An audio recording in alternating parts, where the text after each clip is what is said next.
ہے تو اپنا بیٹا بنا دیا، بچہ تھا بیٹا بنا دیا۔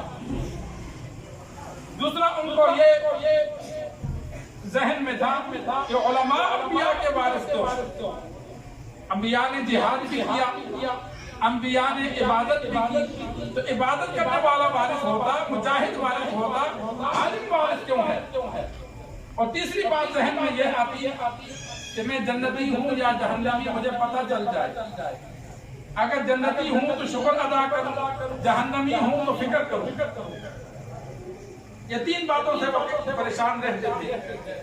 سفر میں تھے، ایک دن طالب علم کو دیکھا کہ وہ ہوٹل کے کنارے پر بیٹھا کتاب، ہوٹل کی روشنی سے، چولہے کی روشنی سے کتاب کو دیکھتا، پھر دور جا کر بیٹھ کر اس کو رٹا لگاتا، پھر آتا آگے والا سبق دیکھتا، پھر بیٹھ کے رٹا لگاتا۔ محمود غزنوی نے جب یہ منظر دیکھا وہ سمجھ گیا کہ طالب علم کے پاس لگتا ہے چراغ میں تیل نہیں ہے، روشنی کا انتظام نہیں ہے۔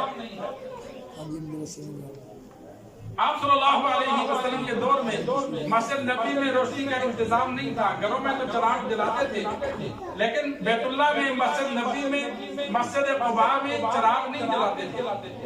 عادت نہیں تھی، پتہ نہیں تھا، اللہ نے جس سے کام لینا ہو۔ تمیم داری رضی اللہ تعالیٰ عنہ ایمان لائے، مدینہ آئے، ایمان لائے، اپنے ساتھ تیل بھی لے کر آئے ہوئے تھے۔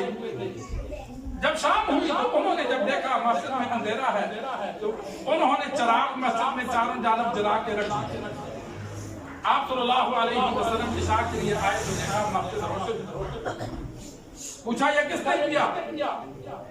لوگوں نے عرض کی یا رسول اللہ یہ تمیم داری نے کیا۔ اتنا خوش ہوئے کہ فرمایا اگر میری بیٹی ہوتی تو میں سے رشتہ لے دیتا۔ کتنی خوشی ہوئی۔ ایک صحابی کو اس نے کہا یا رسول اللہ میری بیٹی ہے، اس کا رشتہ دے دو۔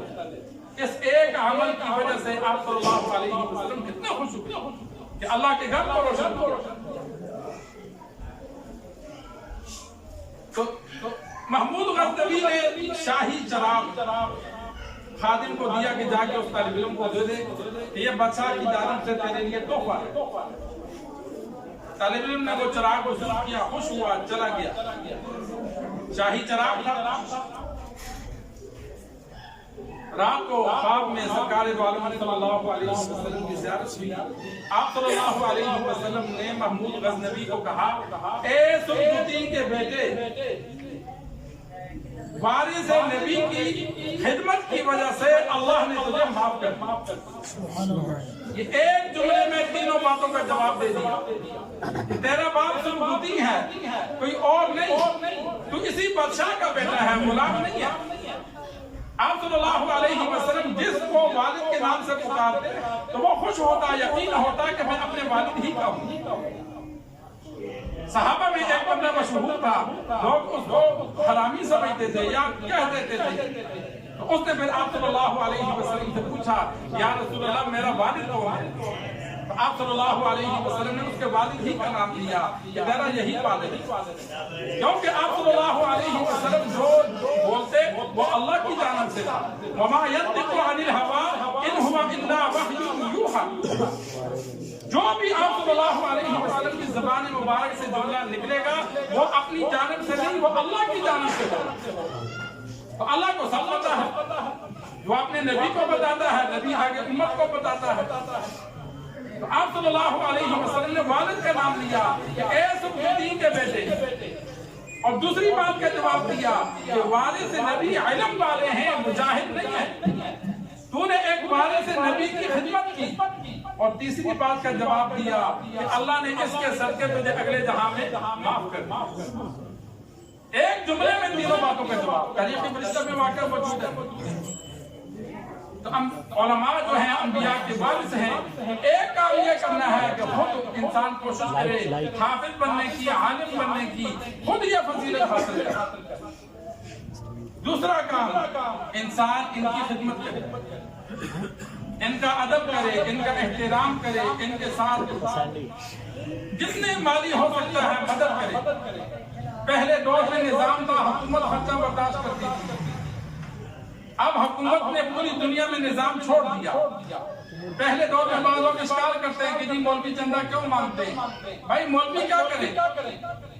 پہلے دور میں یہ ہوتا دین کا کام خود کرتی تھی، مدارس حکومت چلاتی تھی، مدارس میں پڑھانے والوں کو وظیفہ حکومت دیتی تھی، پڑھنے والوں کا خرچہ حکومت برداشت کرتی تھی، اس لیے پھر چندے کی ضرورت نہیں ہوتی تھی۔ اب اگر چندہ نہیں کرتے تو پھر مساجد اور مدارس کا نظام کون چلائے گا؟ وہ تو نہیں چلے گا۔ جب نہیں چلے گا تو کس کا نقصان ہوگا؟ نقصان کس کا ہونا ہے؟ مسلمانوں کا ہونا ہے، اکیلے بندے کا ہونا ہے کہ وہ دین سے محروم رہا، اجتماعی طور پر مسلمانوں کا ہونا ہے کہ وہ سارے دین سے محروم ہو جائیں گے۔ ایک سال مساجد اور مدارس کو بند کر کے دیکھو، مدارس کو بند کر کے دیکھو، تمہیں حافظ چند سالوں میں نہیں ملے گی۔ ذرا 20 سال پیچھے چلے جاؤ، 30 سال پیچھے چلے جاؤ تو حافظ نہیں ملتا تھا۔ محلے والے، ٹول جوار والے دیہاتوں میں 10 صورتیں پڑھتے تھے، کیوں جی؟ حافظ نہیں ملا۔ شہروں میں کسی جگہ حافظ ہوتے تھے۔ مدارس نے اتنی ترقی کی کہ آج مارکیٹوں میں سنایا جاتا ہے، مسجدوں میں سنایا جاتا ہے، دیہاتوں میں سنایا جاتا ہے، گھروں میں سنایا جاتا ہے۔ آج مسجد والے نہیں تلاش کرتے، حافظ تلاش کرتے ہیں کہ ہمیں جگہ مل جائے۔